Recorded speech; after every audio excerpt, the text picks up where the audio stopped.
Police have revealed details of a 26-year-old man they are searching for in relation to the shooting of a Wellington taxi driver over the weekend. They say Dylan Nuku is believed to be armed and dangerous and should not be approached by anyone. Their plea comes as the Taxi Federation warns that people will find increasingly difficult to catch a cab on Friday and Saturday night if violence against drivers gets any worse. Katie Gossett reports. The driver, Lem, was discharged from hospital this afternoon but is still recovering from the bullet wound that broke his shoulder bone in 2 places.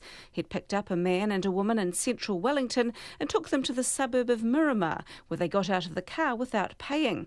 He says the man then asked him to get out of the cab and when he refused, shot him with what Lem thinks was a pistol.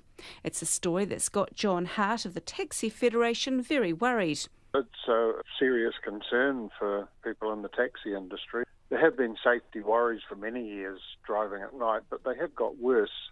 Alcohol and increasingly drugs have made the situation pretty tense some nights, especially Friday and Saturday nights all around the country. Mr Hart says the government recently cut safety measures for drivers, removing the need for panic buttons in passenger vehicles.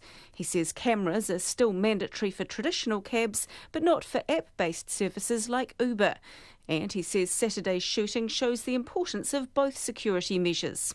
It really just reinforces our view that security cameras are essential in all small passenger vehicles. There was one in this vehicle, and it will help to identify the people responsible. And duress alarms, panic buttons, which give the driver the ability to summons help by pushing a button, are absolutely essential. John Hart says other possible solutions could be screens separating drivers and passengers, although he says it would be difficult to find something that gave total protection. That's a problem that a Tauranga man, Carl Cochrane, tried to tackle several years ago, designing a perspex shield that would fit around a driver. But he says he abandoned the project when drivers were required to install cameras and didn't want other costs.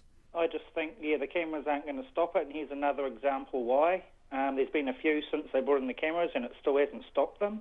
They're still going to do it.